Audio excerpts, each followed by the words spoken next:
Senhor, nós bendizemos o Teu nome. Amém. O Teu nome está acima de todo nome. Amém.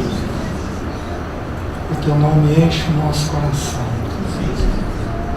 Louvado seja o Teu nome, Senhor. Um dia toda criatura estará na Tua presença, com os joelhos dobrados, dizendo que Jesus Cristo é o Senhor. Que privilégio nós temos de fazer isso hoje, Senhor. Louvado seja o Teu nome. Jesus, ensina-nos sobre o Pai essa noite. Esclarece os nossos corações. Senhor, vence os impedimentos da nossa alma. Remove as escamas dos nossos olhos. Tira o véu que cobre as nossas emoções. Senhor, ajuda-nos a Te ver como o Senhor é. Espírito de Deus, visita-nos nessa noite. Visita o Teu povo nessa noite. Se derrama no nosso meio. Se derrama em toda mente carente, toda mente confusa, toda mente incerta, frágil. Espírito Santo de Deus, vem com o Teu poder. O Senhor é poderoso para com um toque organizar nossa mente. Por isso nós dependemos do Senhor. Pedimos pelo Senhor. Ajuda-nos nessa noite. Em nome de Jesus. Amém. Meus queridos, nós estamos mesclando alguns textos de ansiedade e de paternidade. Os dois assuntos são o mesmo assunto, visto de lados opostos. Quem é ansioso não viu Deus como Pai. Quem viu Deus como Pai não é ansioso. Então, os dois assuntos, eles tocam no mesmo ponto dentro de nós, ou no descanso ou na agitação da nossa alma. A paternidade descansa, a ansiedade inquieta. Dependendo do lado que a gente olha, de como a gente olha, a gente ou é inquieto ou é descansado. Eu queria essa noite, eu tenho um encargo essa noite, de trabalhar com os irmãos os textos que falam sobre a paternidade de Deus. Que características tem esse Pai? Quem é esse Pai? O que esse Pai faz por nós? Como nós vimos, a palavra Pai, no grego, significa pater, nutridor, sustentador. Então, Ele é aquele que sustenta todas as coisas dentro de nós. Ele é aquele que nutre todas as coisas dentro de nós. Mas a Bíblia, ela pega versículos e associa com características específicas desse Pai. Então nós vamos aprendendo que tipo de coisa esse Pai faz por nós. Então essa mensagem ela vai nos tocar de diversas formas. Aqueles que são pais precisam aprender com o Pai Celeste a serem pais. Tudo aquilo que o Pai Celeste faz, é importante que nós, como pais terrenos, façamos pelos nossos filhos. O grande problema das nossas emoções e dos nossos afetos é que, desde lá de trás, como a gente viu ontem, nós fomos ensinados com conceitos que não estão dentro da paternidade de Deus. Nós aprendemos a ver a vida fora dos olhos de Deus Pai. A gente aprendeu a ver da nossa maneira, do jeito que os nossos pais terrenos, os nossos avós, os nossos tios, os nossos primos, eles foram nos ensinando a ver a vida. E se a visão que eu aprendi lá atrás não é segundo as Escrituras, segundo Deus Pai, a minha alma é tomada por ansiedade. Então, todos aqueles que sofrem de ansiedade, eles vão ter que ter a mente tocada. E os textos que eu vou abrir para os irmãos são os textos que norteiam os toques que o Espírito Santo vai dar em nós. Esses textos, eles mostram aquilo que o Pai deseja fazer por nós. São textos sobre dinheiro, sobre perdão, sobre relacionamento. E ele vai então, o Espírito vai tomando esses textos e nos ensinando a maneira pela qual Deus Pai quer que eu entenda o dia a dia da vida. E aí eu preciso ir sendo ganho, né? Por exemplo, eu tive muita ansiedade com o futuro, mas muita. Como meu pai tinha medo de faltar, e eu fui muito próximo dele, isso daí vazou para mim. E eu adquiri medo de que não ia ter. Então eu aprendi desde muito cedo a fazer orçamento, o que é uma dádiva na vida de um homem casado, solteiro, casado, mas especialmente o casado. Meus queridos, eu fazia conta todo dia, 3, 4 vezes por dia. Aí eu fazia a conta de baixo para cima, de cima para baixo, de trás para frente, de frente para trás. Quem sabe dava um resultado diferente, né? Sobrava um pouquinho mais. E eu fui descobrindo que, por mais que eu fizesse a conta, por que eu fazia a conta? Porque eu queria me garantir para verificar se ia sobrar. Porque a sobra me dava segurança, me dava tranquilidade. E aí o Senhor começou a me visitar nesta área. Eu já falei para vocês como eu fui curado do medo de ser enterrado vivo. Mas esse outro medo era um medo mais do dia a dia. Ele vinha o tempo todo na minha mente. Aí o Senhor me deu um texto que eu já citei para os irmãos. O texto diz assim: não vos inquieteis com o dia de amanhã. Primeira etapa. Segunda etapa: pois o amanhã trará os seus cuidados. Terceira etapa: basta cada dia o seu próprio mal. Meus queridos, eu devo ter repetido esse versículo para mim umas 5.000 vezes. Até que a minha mente começou a ser formada por esse texto. E esse texto dizia o seguinte: não se agite. A palavra, eu achei curioso, essa palavra inquietar, ela significa não cuida ou providencia. O que é inquietação? Não fica providenciando coisas que não são para hoje, são para amanhã. Não faz isso. Lembra dos pássaros? Eles plantam, colhem, eles não plantam, não colhem e nem ajuntam em celeiros. Eu queria ajuntar em celeiros, eu queria providenciar as coisas de amanhã, hoje. Mas o texto diz que eu não posso me inquietar, eu tenho que viver o mal de quando? Hoje. Meus queridos, o tempo do diabo tem nome, se chama amanhã. O tempo de Deus tem nome, se chama hoje. Hoje, se ouvirdes a sua voz, não endureçais o vosso coração. O tempo de Deus é focado no hoje, porque Ele quer ministrar o nosso coração hoje. Então, o Senhor foi me mostrando a inquietação que eu tinha através das contas que eu ficava fazendo. E aí eu tive que ter uma disciplina. A disciplina de parar de fazer conta. Então eu sento, até hoje, eu sento uma vez por semana. Eu organizo as minhas coisas diariamente, eu sou muito organizado. Eu organizo diariamente, mas eu não faço mais conta todo dia. Eu faço as contas uma vez por semana. Eu revejo tudo que a secretária fez, como está, e eu não permito que a minha mente fique providenciando as coisas de amanhã no hoje. O Senhor foi me visitando com um versículo. Aí a outra parte do versículo diz assim: pois o amanhã trará os seus cuidados.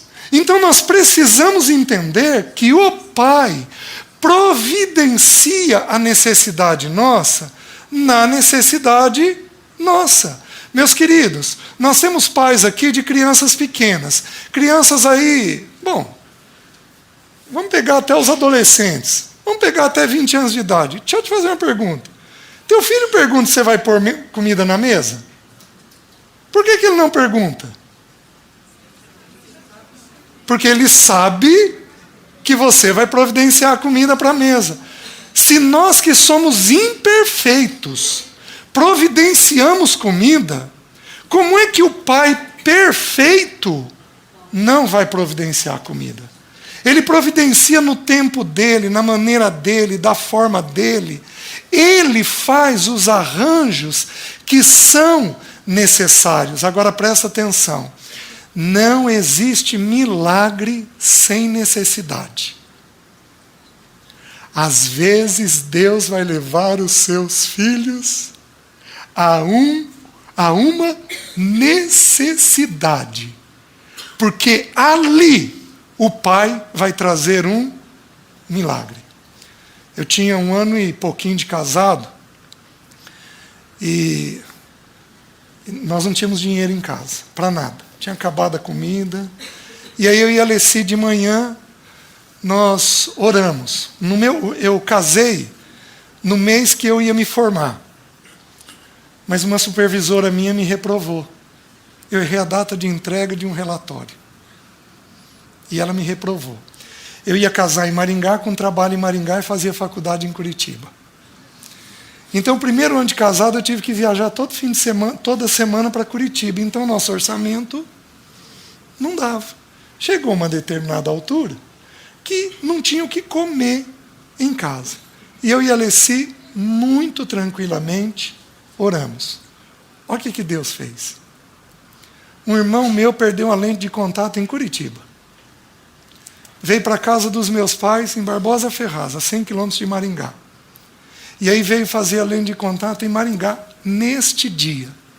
Minha mãe, como toda boa mineira, pegou uma caixa de isopor desse tamanho, pôs carne congelada, pão, queijo, mas ela lotou aquela carne e mandou no dia que nós não tínhamos comida. A gente cortava aquela carne congelada para fritar o bife e rindo à toa. Meus queridos, que bife delicioso. Sabe por quê? Porque o papai tinha providenciado.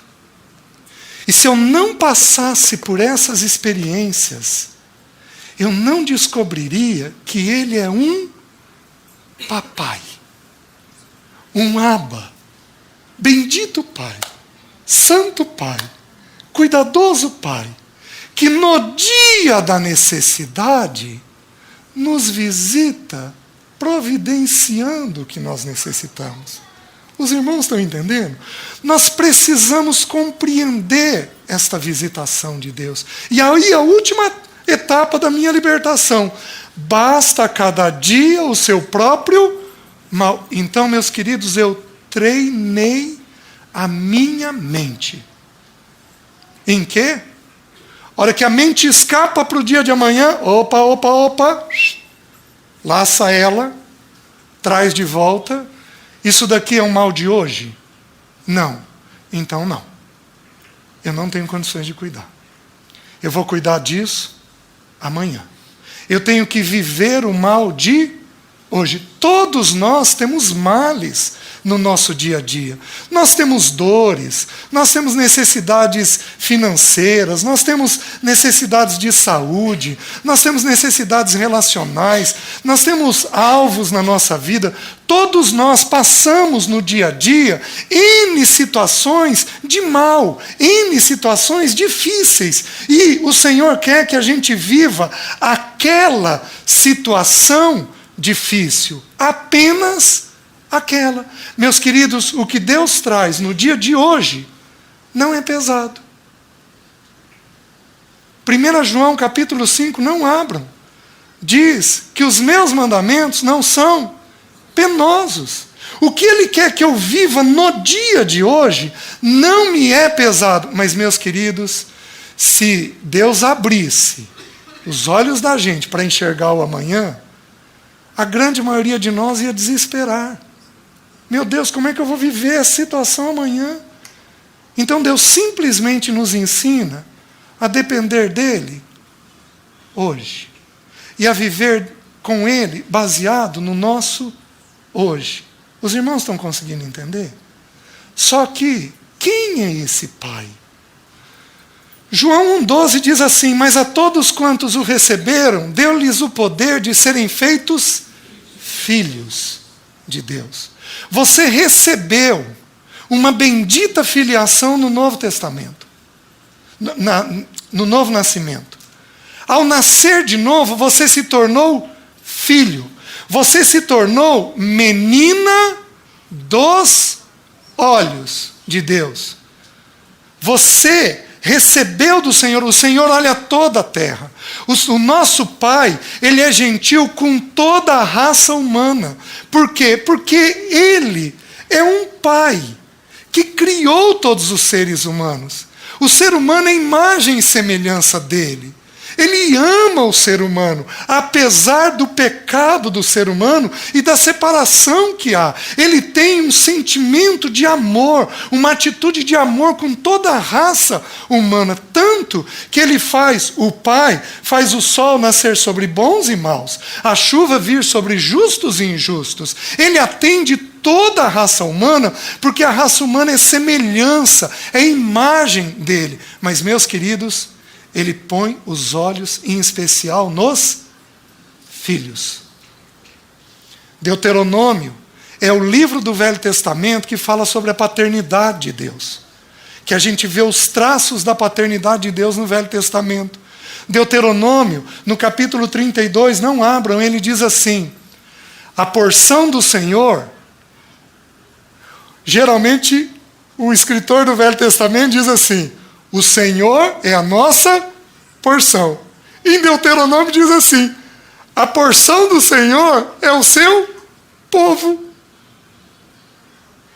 O Deus dos deuses é um papai e nos tornou porção dele. Meus queridos, se os meus filhos estivessem espalhados nesse auditório, eu já tinha corrido os olhos várias vezes neles. Sabe por quê? Porque eu sou Pai. Eles são a minha porção. Nós somos a porção dele. Menina dos olhos dele.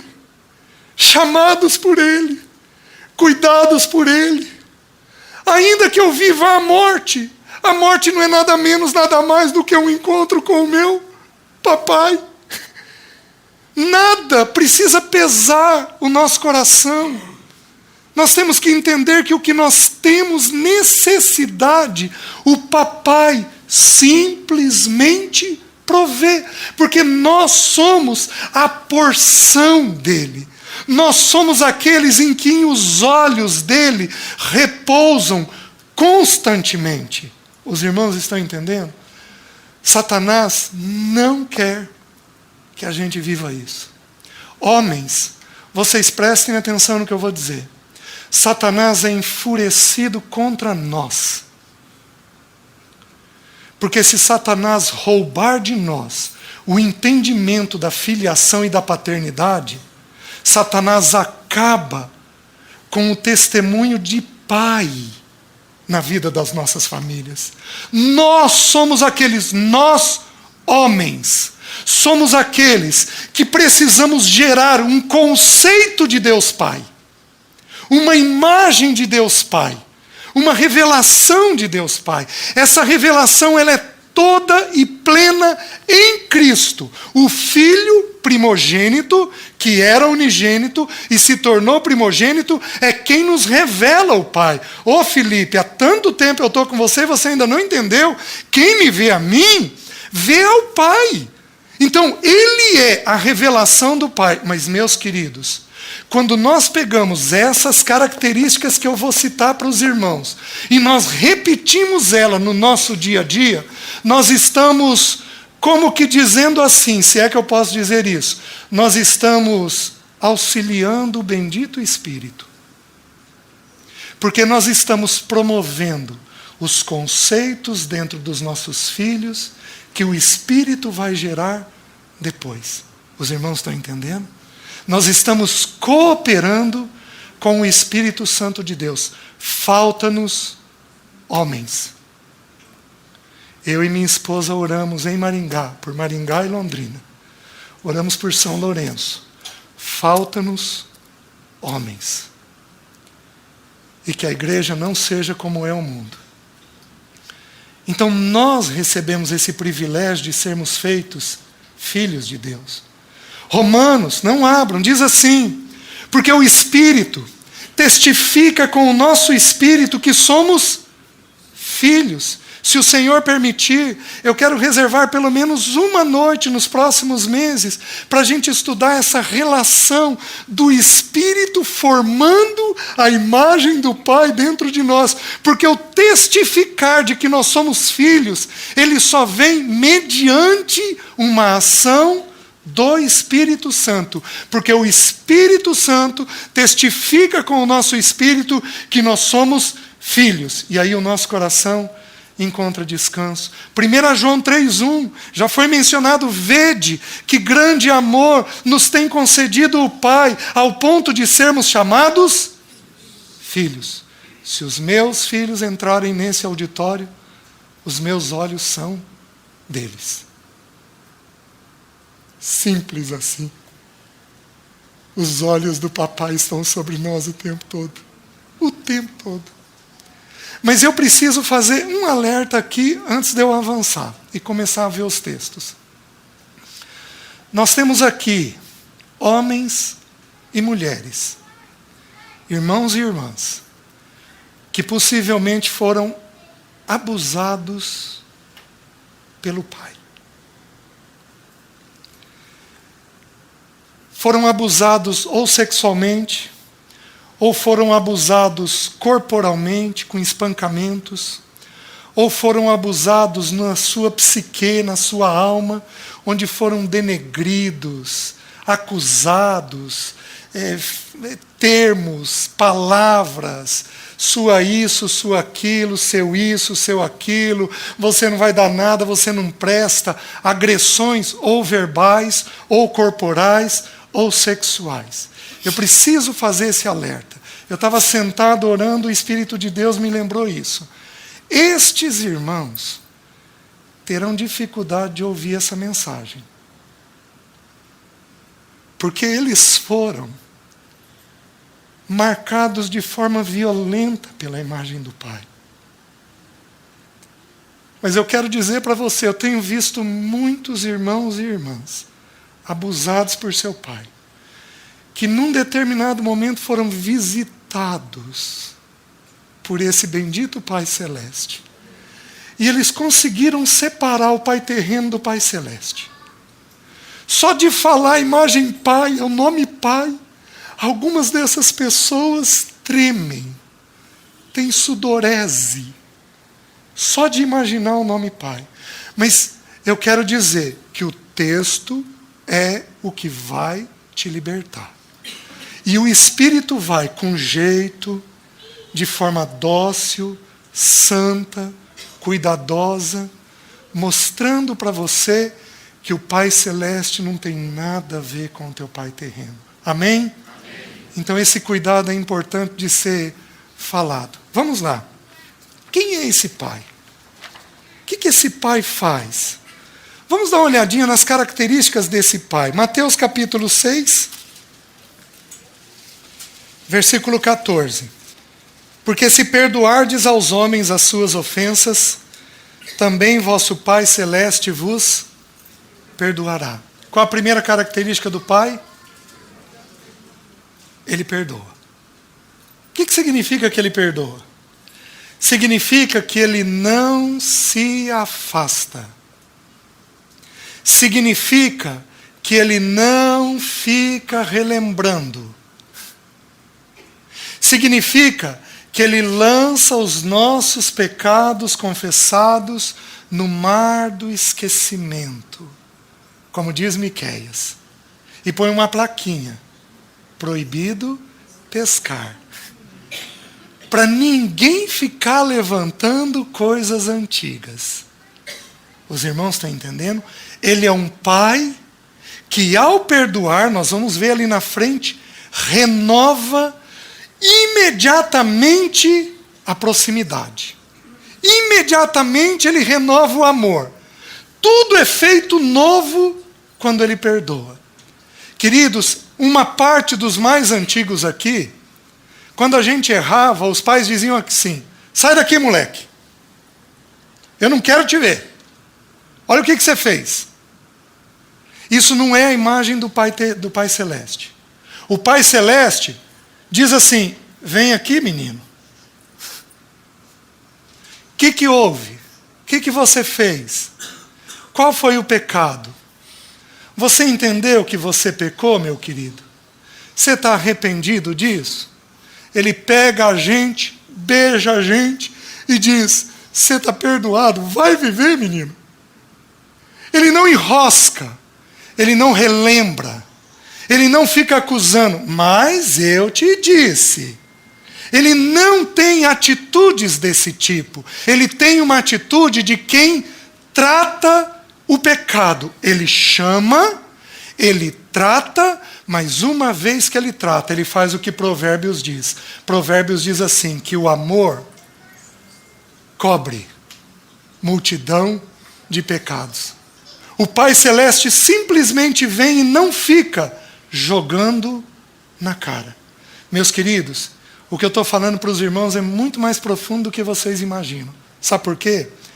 Quando a gente for estudar a crise de Elias, nós vamos verificar, existem nas Escrituras só 3 motivos que levam uma pessoa a uma crise de ansiedade.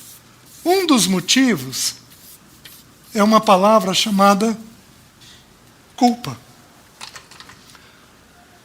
A culpa faz isso. Se eu perguntar para muitos irmãos aqui numa conversa um pouco mais profunda, você está em paz? Muitos vão virar e vão me dizer: César, não estou bem. Não estou em paz. Sabe por quê? Porque são irmãos que não se sentem perdoados. Que de alguma forma lá atrás, os pais bateram tanto na mente da pessoa, ficaram lembrando tanto o pecado, o erro, que a pessoa simplesmente não consegue se sentir resolvida. E aí, sabe o que o diabo faz?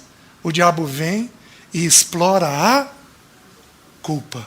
Apocalipse diz que o diabo é o acusador dos irmãos diante da face de Deus.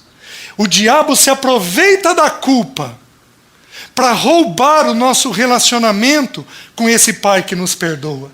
Nós precisamos entender que alguns de nós têm essa mente massacrada. Esses irmãos precisam decorar Romanos 5:1. O que diz lá? Justificados, pois, mediante a fé, temos paz com Deus. Sabe o que significa a palavra justificado? Aceito. Sabe o que o perdão faz? Nos aceita. E se você não cuidar, essa coisa de você se sentir mal, não sentir perdoado, ela paralisa o teu avanço espiritual. Porque uma pessoa em condenação, ela não avança. Por que vocês acham que os consultórios psicológicos estão cheios? Porque a grande maioria das pessoas não goza de paz pessoal. E a paz pessoal, ela é derivada do perdão que esse Pai Celeste nos dá. Vocês estão entendendo? Tem uma imagem que vem na minha mente. Uma vez um dos meus filhos teve um erro. E aí eu levei para o quarto, sentei na cama, como eu ensinei os irmãos a fazer. Sentei na cama, coloquei ele na minha frente, conversei com ele. Enquanto conversava, a lágrima caía. Eu precisei disciplinar. Por quê? Porque o arrependimento já tinha sido alcançado. Vai, menino. Vai viver a vida. O Pai Celeste faz assim conosco. Ele nos recebe, nos trata, conversa conosco, resolve o problema, trata o pecado, mas uma vez que está tratado, ele emite todos os sinais de quem está perdoado. Os irmãos estão entendendo? Aqueles homens aqui, queixosos, aqueles homens, digamos assim, com boa memória,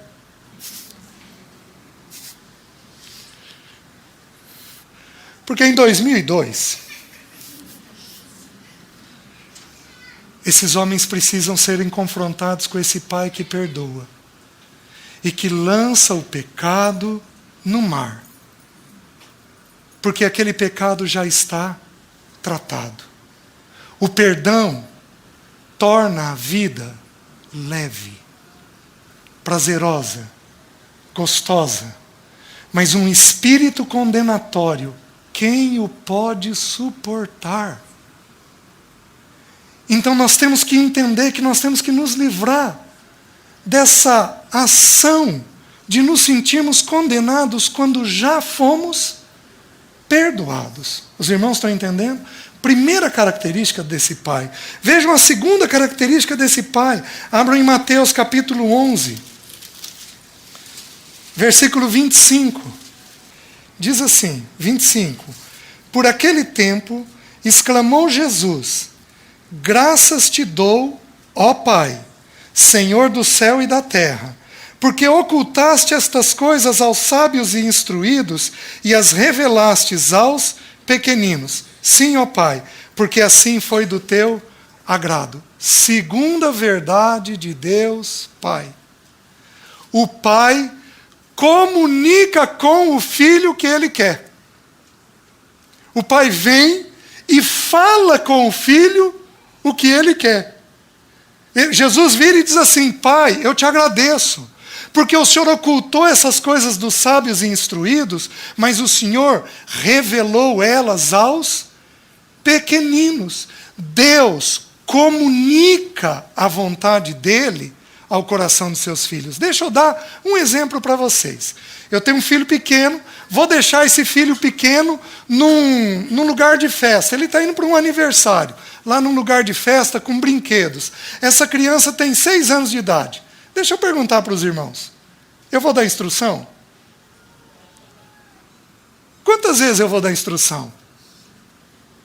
Eu vou dizer para vocês, um pai mais equilibrado, o que faz? Filho, papai vai te deixar aí sozinho, você tem a tia lá, você obedece tudo que ela falar, você cuidado com os brinquedos, não corra demais, você não vai brigar com ninguém, você vai respeitar o tempo que os adultos te pedirem. Tudo bem? E quando eu terminar de dar instrução, depois de 2 ou 3 vezes, eu vou virar para ele e vou falar assim: o que eu te disse? Porque eu quero saber o quanto ele entendeu. Vocês entendem por que Deus faz perguntas? Adão, onde estás? Para que Deus precisa saber onde Adão está? Ele sabe. A pergunta era para quem? Para Adão. Pedro, e vocês? Quem que vocês dizem que eu sou? O povo diz que eu sou isso, isso e aquilo. Mas e vocês? Quem que vocês dizem que eu sou?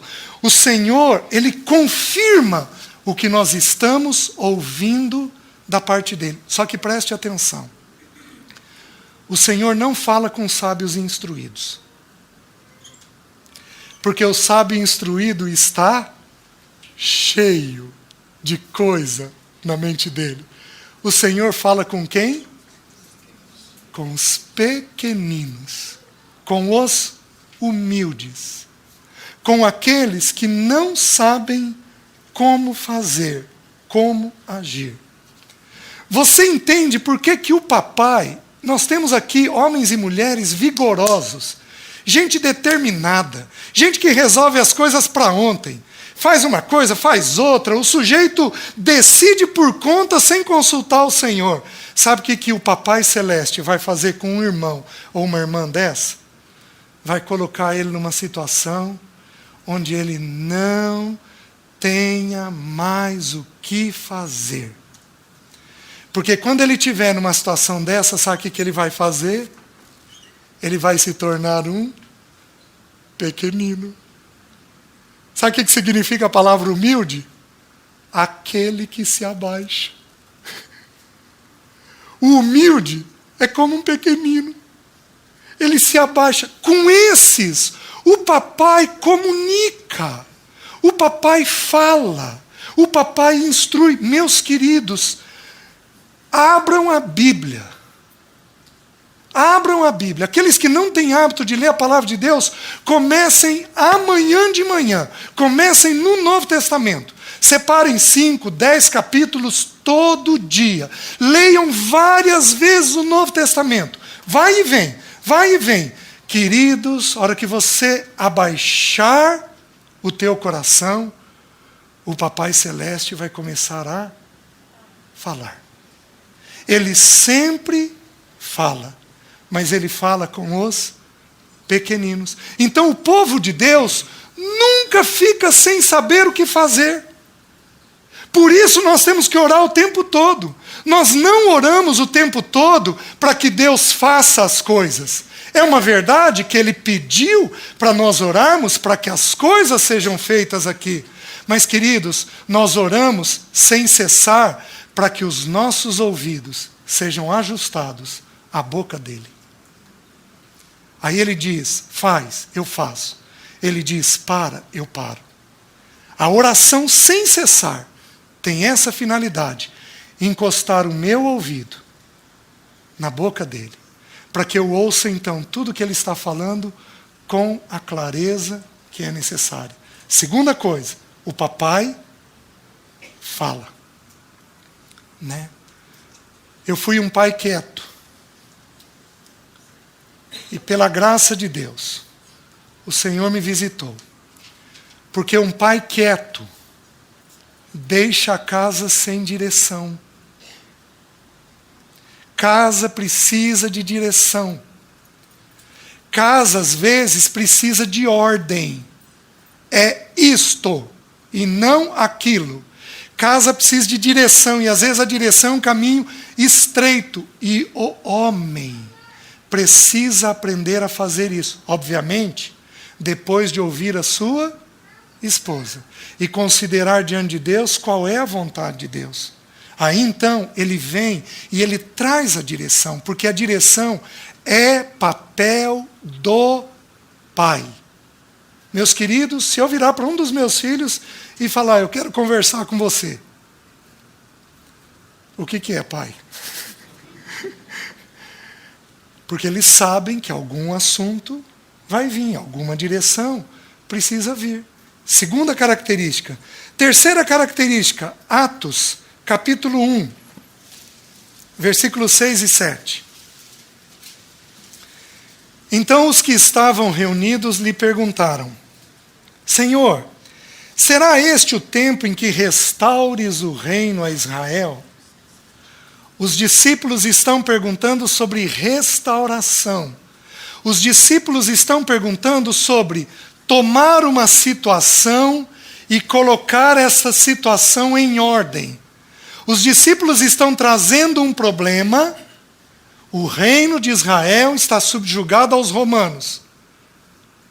Eles trazem um problema e apresentam esse problema diante do Senhor. Senhor, será este o tempo que restaures o reino a Israel? Meus queridos, nós temos aqui situações em que a gente precisa de restauração. Um filho afastado, um casamento em crise, um parente doente, uma decisão difícil a ser tomada. Senhor, quando será o tempo em que o Senhor vai resolver esta situação que eu tenho na mão? Os irmãos estão entendendo? Quando será o tempo que o Senhor vai resolver esta minha dificuldade? Vai restaurar essa minha dificuldade? E olha o que Jesus responde. Não vos compete conhecer tempos e épocas que o Pai reservou para a sua exclusiva autoridade. O Senhor conhece os tempos e as épocas. O Senhor faz os arranjos dele. Há um tempo atrás, um irmão estava me contando, ele é filho de cristãos, e aos 17 anos de idade ele se afastou do Senhor. Ele me contou essa história muitos anos atrás, e diz que a mãe dele mais falou com ele. E quanto mais a mãe dele falou com ele, mais longe ele foi. E aos 18, 19 anos de idade, a mãe dele parou de falar e começou só a orar. E ele parou de ir para o mundo. Aos 22 anos de idade, depois da mãe orar um bom tempo, 25 anos de idade, ele fez o caminho de volta ao Senhor. O Senhor tem o tempo e tem a época.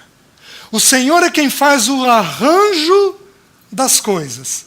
O Senhor é que, da noite para o dia, Ele promove a solução dos problemas das pessoas. Meus queridos, eu sou um privilegiado, porque eu ouço histórias ruins, mas onde tem coisa ruim, tem milagre. Eu sou um privilegiado, porque eu ouço as intervenções de Deus nas situações. Ele tem o tempo dele determinado para todas as coisas. O nosso coração precisa aprender a descansar no tempo dele, na maneira dele, na forma dele. O Senhor faz os arranjos que são necessários ele fazer. Não tem dificuldade para o Senhor. Eu vou contar uma história para os irmãos que eu vivi. Alguns anos atrás eu estava aconselhando uma pessoa, e à medida que eu aconselhava a pessoa, era uma pessoa que estava saindo da drogadição. E à medida que eu aconselhava essa pessoa, o Senhor me trazia, ele já tinha 42 anos de idade. E à medida que eu aconselhava ela, vinha uma irmã na minha mente. E eu não gosto desse negócio de santo casamenteiro. Esse negócio é perigoso.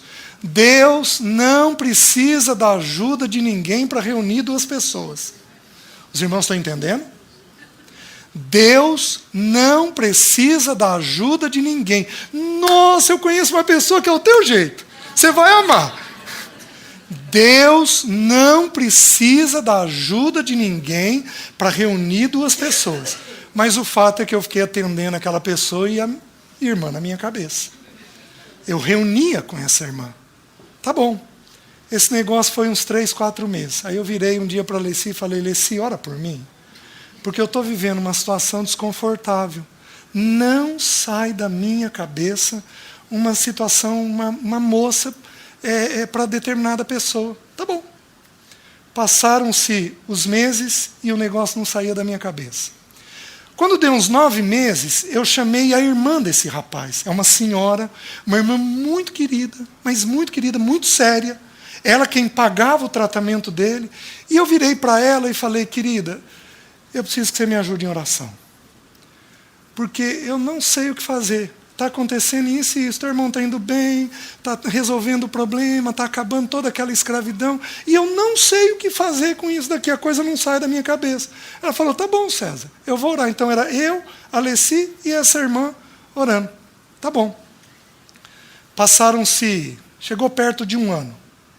Eu fui numa reunião de grupo familiar, e essa irmã, eu coordenava o grupo familiar, e eu dei carona para essa irmã. Eu, a Leci e essa irmã. E essa irmã virou no carro e falou assim, César, minha mãe sonhou com você. Eu falei, querida, o que ela sonhou? Ela sonhou que você me apresentava o meu marido.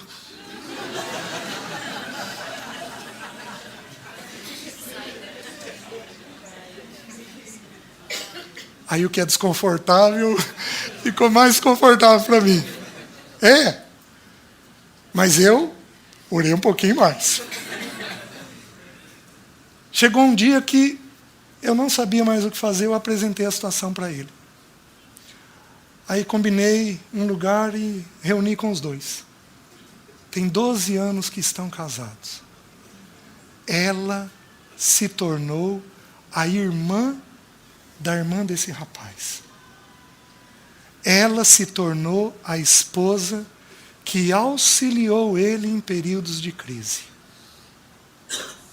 Ele tem tempo, ele tem forma de fazer as coisas. Nós precisamos nos dispor diante dele, mas ele por si só tem a maneira de fazer os arranjos dele. Os irmãos estão conseguindo entender? Os irmãos decorem Eclesiastes capítulo 8, versículos 5 e 6. Não precisam abrir, eu vou citar para os irmãos. Diz assim, para todo propósito debaixo do céu há tempo e modo. O sábio sabe discernir o tempo e o modo. Nos tornemos pequenininhos, porque aí ele revela o tempo e o modo para nós. Amém? Tempo é um decreto do Pai. Vejam mais. O Pai, ele tem uma atitude de misericórdia com o Filho. Abra em 2 Coríntios, capítulo 1. Diz assim, versículo 3. Bendito o Deus e Pai. Queridos, essa expressão Deus e Pai, ela aparece muitas vezes no Novo Testamento, especialmente nas epístolas paulinas. O Deus e Pai, o Deus e Pai, o Deus e Pai. Quando nós formos estudar sobre o sofrimento do Filho, possivelmente agora no mês de fevereiro, quando nós formos estudar sobre o Pai conduzindo o Filho ao sofrimento, nós vamos entender uma coisa. Deus relembra a soberania e Pai relembra o amor. O nosso Deus é soberano, mas o nosso Deus também é amoroso. Ele pode fazer algo sem amor? Ele pode promover uma dor sem amor? Não. Só que nós temos um problema, porque a nossa mente não consegue imaginar um pai conduzindo o filho à dor. Mas isso, do meu ponto de vista, é uma impressão católica gerada por décadas dentro do nosso país. É uma impressão errada que nós temos. Nós conduzimos os nossos filhos à dor. Quando eu viro e digo para o meu filho quer brincar de alguma coisa, eu viro para ele e digo, não filho, não é hora de dormir. E ele chora por aquilo, eu não estou promovendo uma dor? Aquela dor é boa para ele? Claro que é. Mas nós temos um pré-conceito de que o Pai Celeste não pode gerar dor. Meus queridos, o Pai Celeste gera dor, porque a dor é um professor. A dor é um senhor professor. A dor é um dos instrumentos pelo qual a glória de Deus é formada em nós. Deus tem 3 instrumentos para gerar a imagem dele dentro de nós. Deus tem a palavra, Deus tem o Espírito para formar Cristo dentro de nós, mas Deus também tem a dor, o sofrimento. É um instrumento que ele usa para gerar isto dentro de nós, para gerar a vida do Filho de Deus dentro de nós. Mas aqui, olha a expressão que ele vai usar. Bendito o Deus e Pai de nosso Senhor Jesus Cristo, o Pai de misericórdias e Deus de toda consolação. O que significa a palavra misericórdia? A palavra misericórdia é um misto de uma palavra grega com uma palavra latina. Miseri, de miséria, e cardio, de coração. Então, é uma compaixão pela miséria do ser humano. O ser humano é miserável. Ele é pobre. Ele é desprovido de raciocínio. Ele é desprovido de entendimento. O ser humano, sem Deus, ele não tem sentido nenhum de como viver esta vida. Meus queridos, o ser humano precisa de uma visitação todo dia, uma visitação de compaixão, de amor, de cuidado. Todo dia, de acordo com Lamentações, o Senhor renova por nós a sua misericórdia. É como se ele acordasse todo dia, se é que eu posso usar, é uma imagem que eu tenho, é como se ele despertasse todo dia de manhã, enchesse o pulmão de ar, cheio de alegria, como se nunca tivesse vivido conosco, e diz, eu quero amar aquele meu filho, eu quero cuidar daquele meu filho, eu vou ter hoje compaixão, alegria, contentamento, gozo por ele. Esse Pai renova por nós um sentimento de compaixão diariamente. Ele não acumula, Ele não guarda, Ele não se ressente, Ele não distancia. Nós fazemos isso. Se um filho não nos trata bem, a gente se distancia dele. 2, 3 dias de cara fechada. O nosso Pai celeste, isso nós temos que aprender com Ele. Ele renova diariamente a misericórdia dele por nós. Queridos, já pensou os pais desta congregação fazendo isso com seus filhos? Oh, meu querido, um dia difícil ontem, onde o filho não foi legal, mas todo dia, oh meu querido, e daí, rapaz, te amo. Nós temos um dia pela frente, vamos lidar com o que a gente tem que lidar, vamos resolver com o que a gente tem que resolver. Ele usa de compaixão por nós, uma compaixão diária, constante, presente. Os irmãos estão entendendo? Meus queridos, como a nossa mente pode ser renovada ao ver esse papai? Como a nossa mente pode ser renovada? A gente tem gente aqui mal-humorada, irmãos mal-humorados, irmãos complicados, irmãos azedos, acorda azedo, dorme azedo. Isso não é próprio da misericórdia do nosso papai. Pede para ele: Deus, dá-me o teu coração, dá-me a tua misericórdia. Oh, meu papai, me visita na minha acidez, me visita na minha ranhetice, me visita na minha dificuldade, me visita no meu maltrato com as pessoas. Senhor, me visita com compaixão pelas pessoas. Vocês se lembram do texto do Senhor, que ele levanta os olhos e ele teve compaixão, porque as pessoas eram como ovelhas que não têm pastor. O Senhor teve o mesmo, o Filho de Deus teve o mesmo sentimento do Pai. Ele teve compaixão pelas pessoas, uma misericórdia renovada diariamente.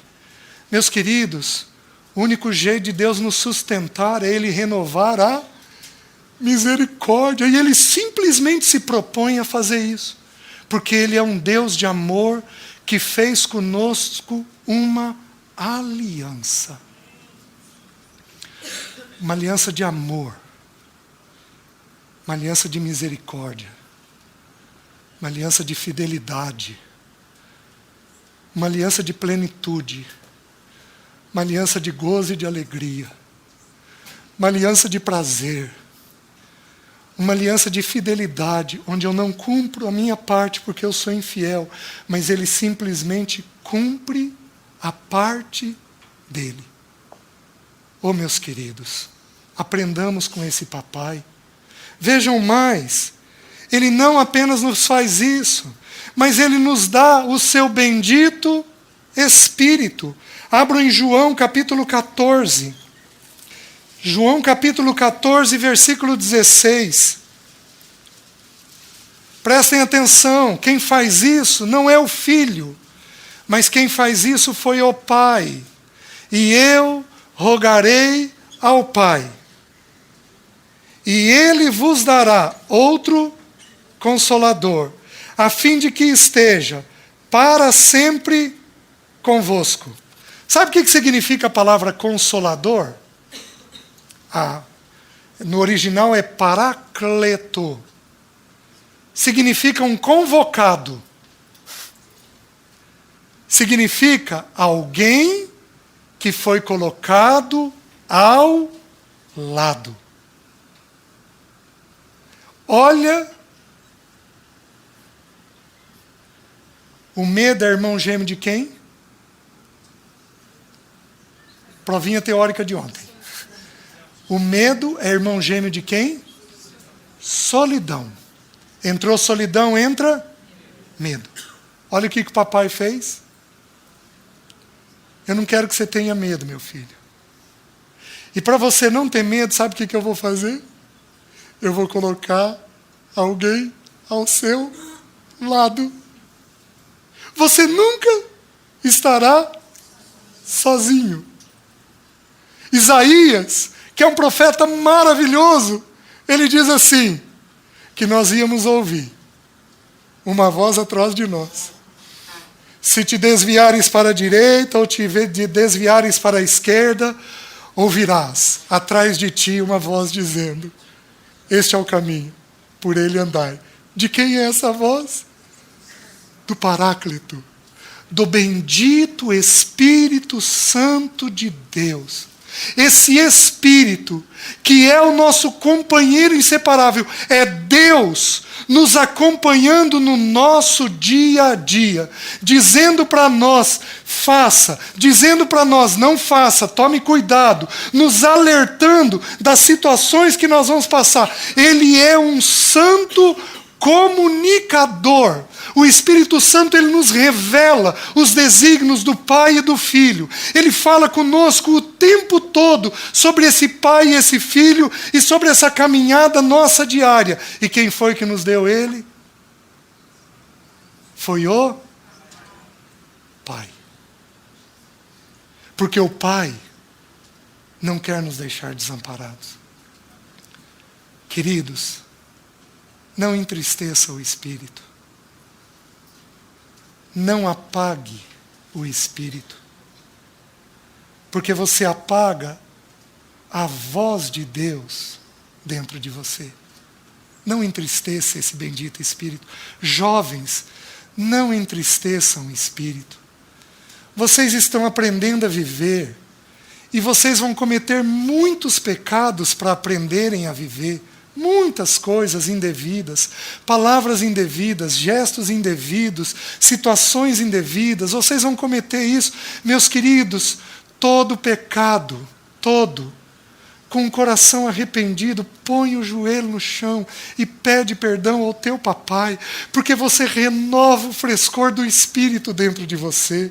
Quando você faz isso, você renova a voz dele na sua mente, te trazendo instrução, orientação. Eu tenho 50 anos de idade, eu tenho menos decisões a serem tomadas do que os jovens de 20 anos. Jovens, vocês têm que ouvir muito a voz de Deus, porque vocês têm muitas decisões a serem tomadas, e essas decisões vão vir baseadas na voz do Espírito Santo de Deus, o papai, de maneira prazerosa, cuidadosa, bendita, santa, ele te deu um companheiro, ele te deu um paráclito, um consolador, que está o tempo todo ao seu lado, que fala com você. O teu papai não quer te deixar desamparado.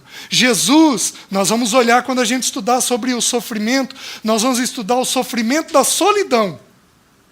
Porque se tem uma dor doída, é a dor da solidão.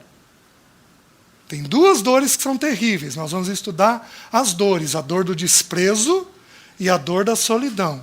Jesus, ali no cenáculo, ele vira para os discípulos e diz, vocês vão me deixar só. Mas eu não estou só, porque o Pai está comigo. Você nunca fica só. Você nunca fica só. Você nunca fica só. Isso é para gerar temor com relação ao pecado. Porque o pecado tem um companheiro que está vendo, que está sondando. E ele não pode ser nem entristecido nem apagado. Mas isso é para nos dar gozo e alegria. Porque em todas as situações da vida, esse paráclito vai vir e vai estar ao meu lado, me consolando, me ajudando, me dando a direção que é necessária. Os irmãos estão entendendo? Abram em Lucas, eu mencionei isso há algum tempo atrás para os irmãos. Lucas capítulo 11. Queridos, eu tenho feito isso há quase 3 anos. Eu vou repetir isso para os irmãos. Quando nós terminamos o estudo de família, eu abri esse texto com os irmãos. E eu vou repetir isso novamente para os irmãos. Há cerca de uns 3, 4 anos atrás, o Espírito Santo depositou esse texto no meu coração. Numa leitura devocional, o texto saltou aos meus olhos. E o texto diz assim: por isso vos digo, é um texto de oração. Todo o contexto é de oração. Lucas capítulo 11, versículo 9. Todo o contexto é de oração, contexto anterior.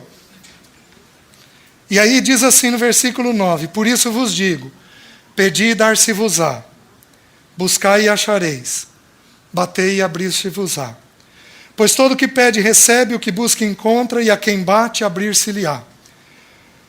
Qual dentre vós é o pai, que se o filho lhe pedir pão, lhe dará uma pedra? Ou se pedir um peixe, lhe dará em lugar de peixe uma cobra?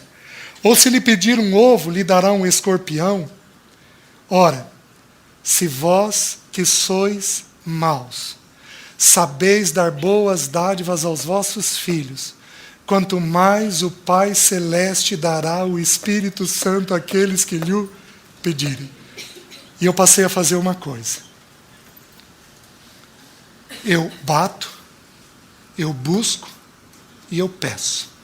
Todo dia, todo dia, todo dia. Senhor, me dá do teu Espírito. Senhor, me dá do teu Espírito. Senhor, me enche do teu Espírito. Porque, meus queridos, se nós formos cheios do Espírito, que outra necessidade nós temos? Nenhuma. O mundo vai estar caindo, caiam 1.000 à tua direita, 10.000 à tua esquerda, porém tu não serás abalado. Sabe por que nós não somos abalados? Nós não somos abalados quando nós estamos cheios desse amigo, deste convocado por Deus para estar ao nosso lado. Os irmãos estão entendendo? Jesus foi cheio do Espírito quando ele passou pelo batismo de arrependimento. Então, todo dia de manhã, Senhor, me ajuda a passar por esse batismo de arrependimento hoje. Senhor, não me deixa ir dormir com um pecado pendente. Senhor, não me deixe dormir com uma coisa mal resolvida com minha esposa. Senhor, não me deixe dormir com um problema mal resolvido com os meus filhos. Senhor, me dá graça de me arrepender de todas as coisas que porventura eu praticar hoje. Porque, Senhor, se eu me submeter a esse batismo de arrependimento, eu imediatamente me submeto a um batismo de enchimento do Espírito. Senhor, eu bato, eu busco, eu peço, dá-me como um pai, dá-me uma porção maior deste santo companheiro, que é o Espírito Santo de Deus. Os irmãos estão entendendo? Meus queridos, quantos problemas nós resolveríamos sozinhos, se fôssemos cheios do Espírito? Nós precisamos de uns aos outros. Nós vamos ter que procurar uns aos outros em muitos momentos. Eu faço isso até hoje. Quando vivo uma situação onde eu e a Alessi não sabemos como resolver, nós pedimos a ajuda de um irmão. Mas, meus queridos, prestem atenção. Ele comunica, ele fala. Ele é o enviado do Pai ao nosso lado. Ele pode nos dizer tudo o que nós precisamos fazer.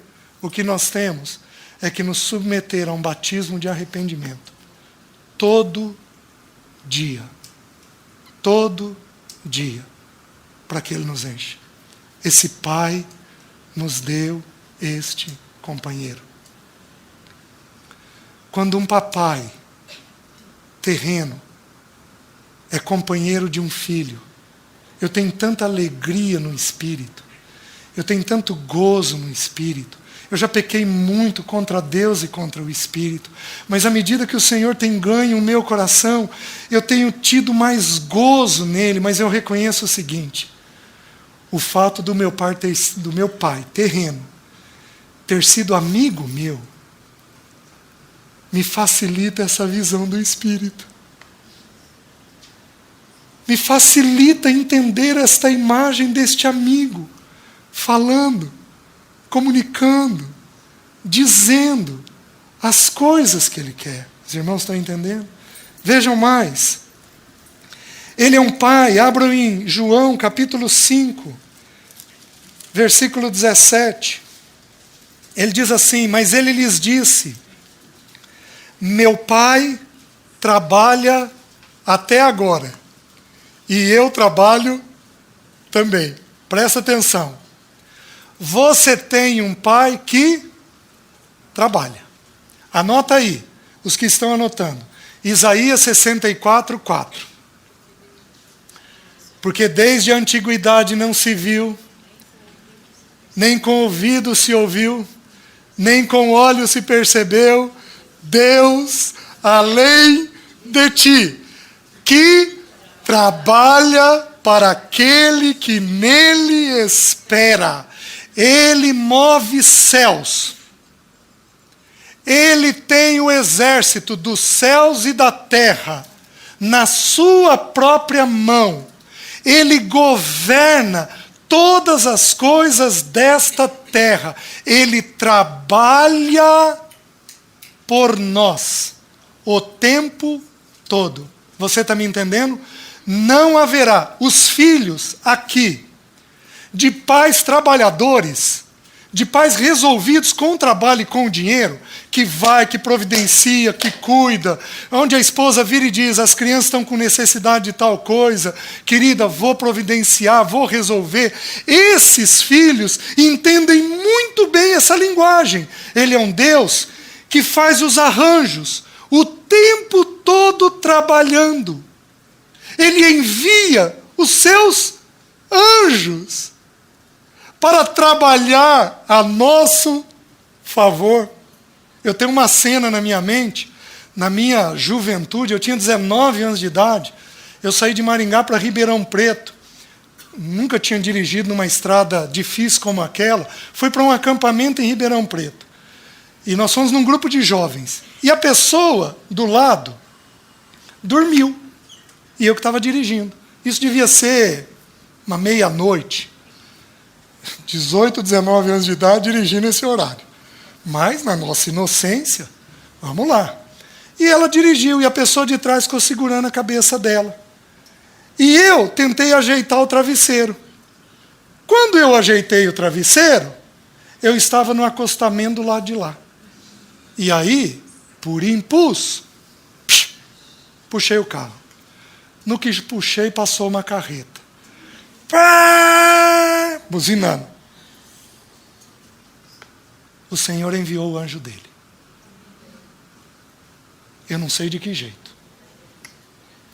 Ou ele segurou minha velocidade, ou segurou a velocidade da carreta, ou ele fez o motorista da carreta pisar no freio, ou ele deu um jeitinho ele mesmo segurar a carreta. Eu sei de uma coisa: meu papai trabalhou por mim.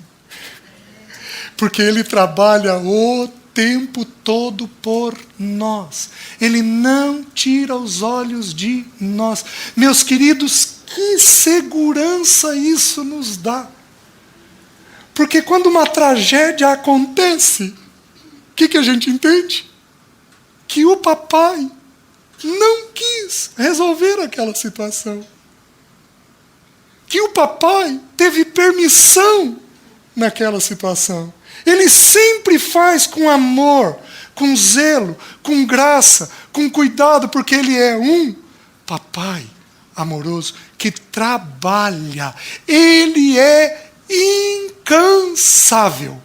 Ele trabalha e goza o relacionamento. Ele trabalha e goza o relacionamento. Com uma perfeição enorme, ele faz isso. Ele é servo, o nosso irmão mais velho foi servo, mas também foi filho. Trabalha e relaciona, com profundo equilíbrio. Por isso, não falta bem algum. Ele não sonega, vocês se lembram? Bem algum àqueles que lhe amam. O nosso coração precisa encontrar descanso nesta paternidade providencial dele. Vejam mais. Abram em João 6,32. Replicou-lhes Jesus: em verdade vos digo.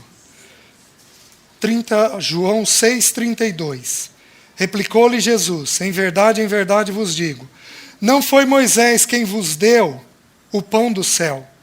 O verdadeiro pão do céu é meu Pai quem vos dá. Ele alimenta aqui espiritualmente. Mas, queridos, ele determinou um processo. 1 Coríntios 15 diz assim: primeiro vem o que é natural, depois o que é? Ele respeita essa ordem. Se ele me alimenta espiritualmente, ele me alimenta fisicamente. Ele nunca faz o espiritual sem fazer o natural antes. De onde provém o nosso alimento? Não é do nosso trabalho. É da paternidade dele. Uma vez eu estava com o irmão Alan, eu vi essa história dele, e eu vou contar isso para os irmãos. Então eles estavam agradecendo a uma refeição, e o irmão agradeceu ao filho. E o irmão Alan fez uma pequena correção. Virou para esse irmão e disse: meu querido, quem que providencia o alimento? Filho recebe o alimento. Quem providencia o alimento é o... Olha uma coisinha simples para a gente exercitar a paternidade. Deus, obrigado por esse alimento. Tu és um pai perfeito. O Senhor não tem deixado faltar nessa mesa. Os irmãos estão entendendo? Ele nunca deixa faltar. Então, por que alguns mártires?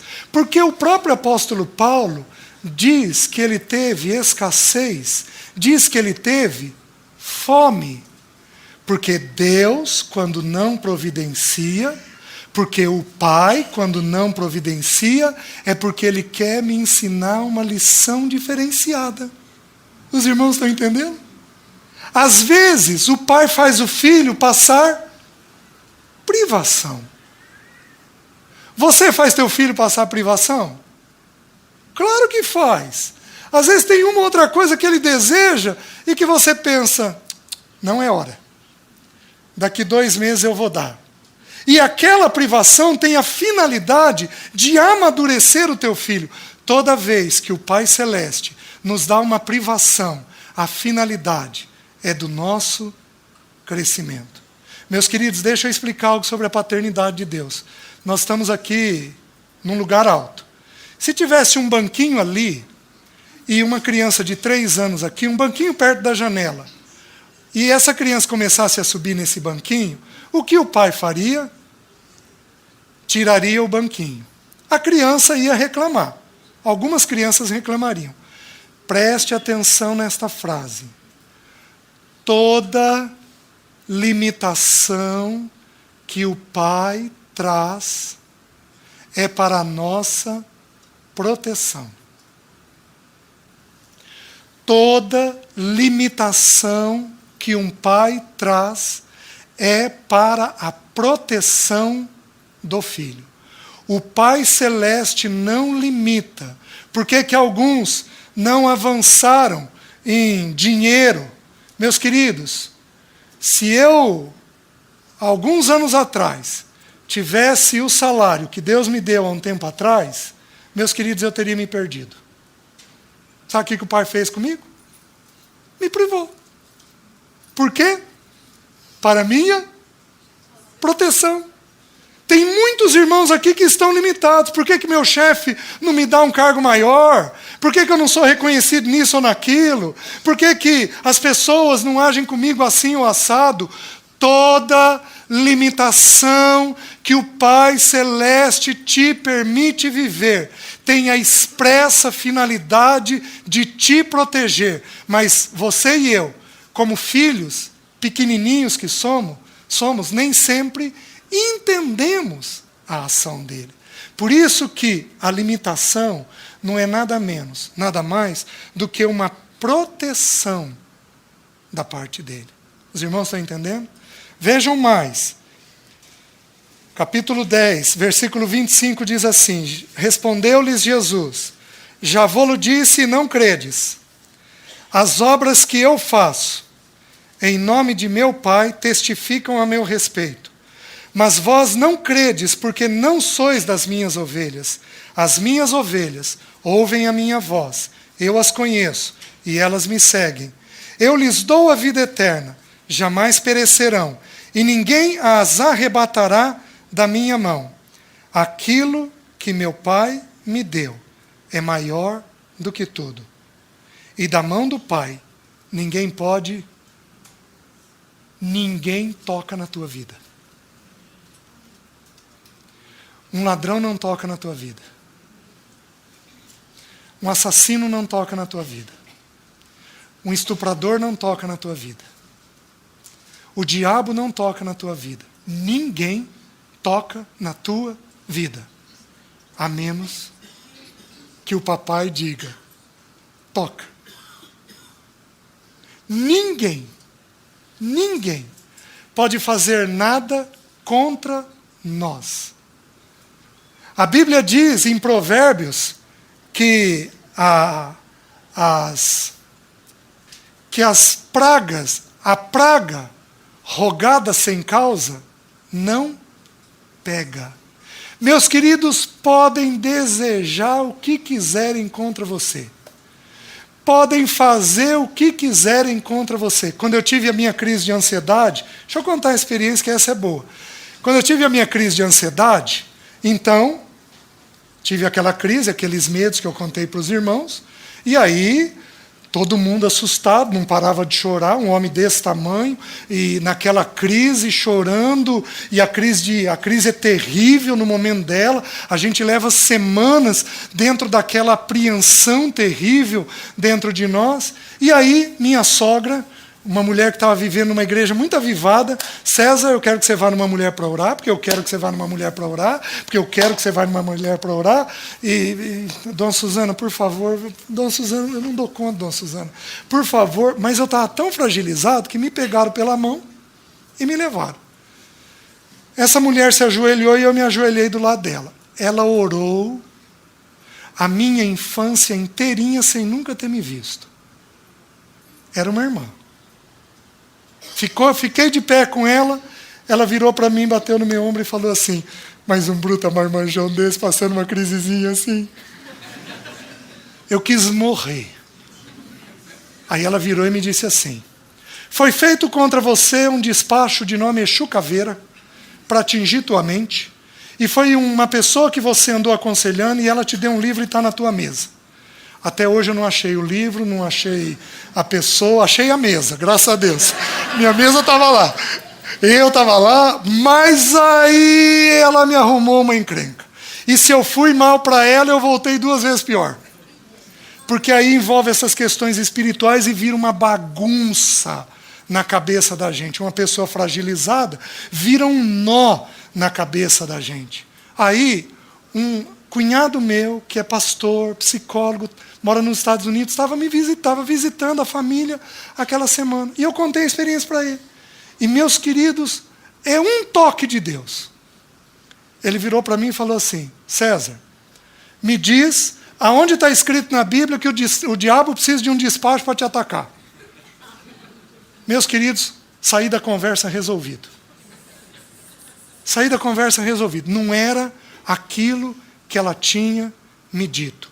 Ninguém pode nos tocar, a menos que o Senhor permita.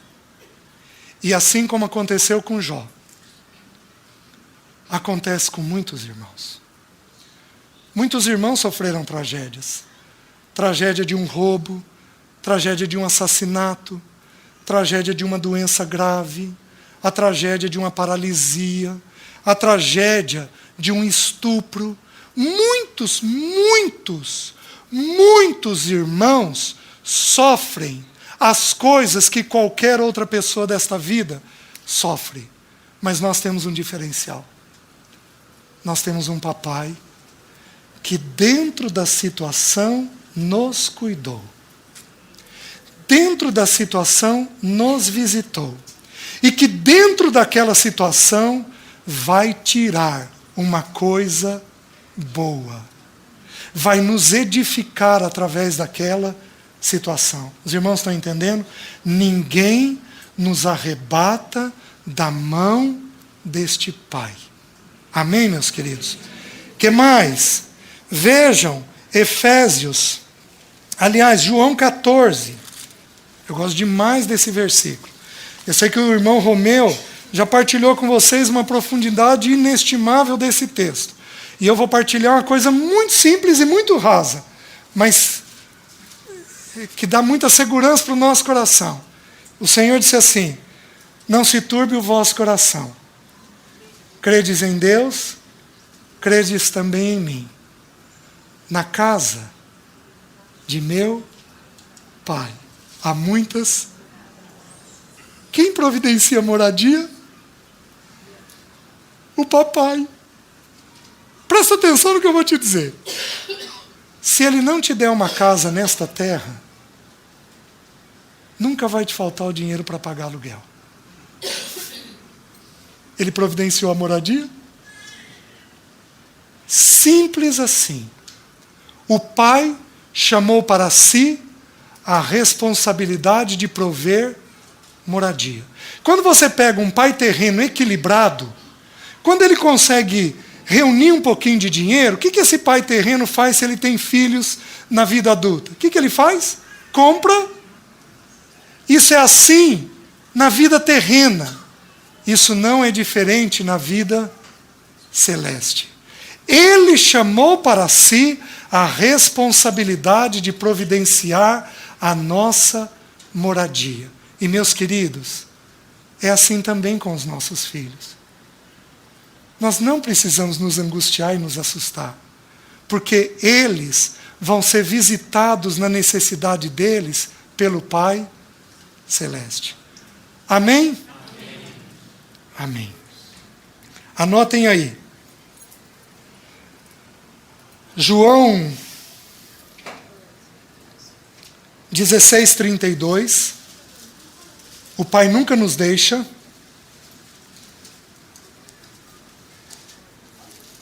Anotem Gálatas 1:4. O Pai que nos arranca deste mundo, Ele tem a responsabilidade de nos tirar deste mundo.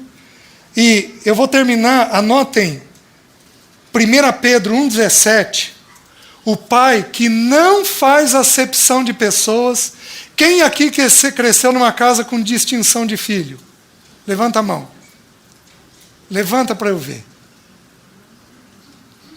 Quem aqui cresceu num ambiente de comparação? Levanta a mão.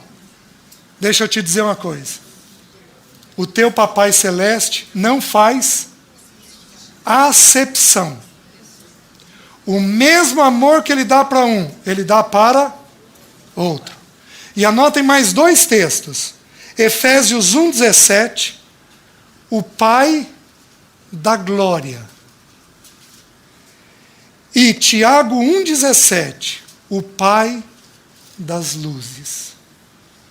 Próximo mês a gente dá uma olhadinha nesses textos. Amém, meus irmãos?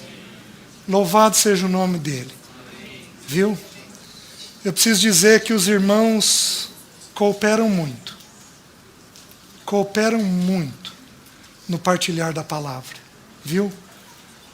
Os irmãos facilitam o partilhar da palavra. Louvado seja o nome do Senhor. Que o Senhor nos mantenha dessa forma. Vamos curvar nossas cabeças.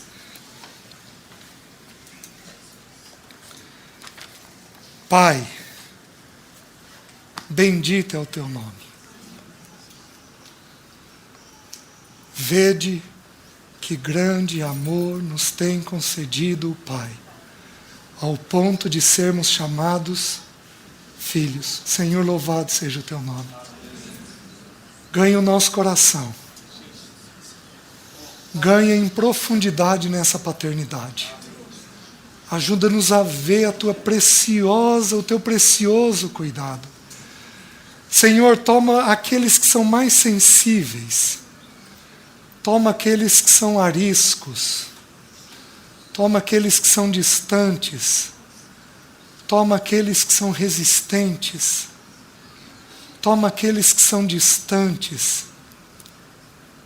E ensina a eles que tu és um Pai perfeito. Senhor, ensina o teu povo, nesse próximo mês, a descansar na tua presença, para que o teu nome seja glorificado. Faz isso, nós clamamos, em nome de Jesus. Amém. Deus abençoe, irmãos.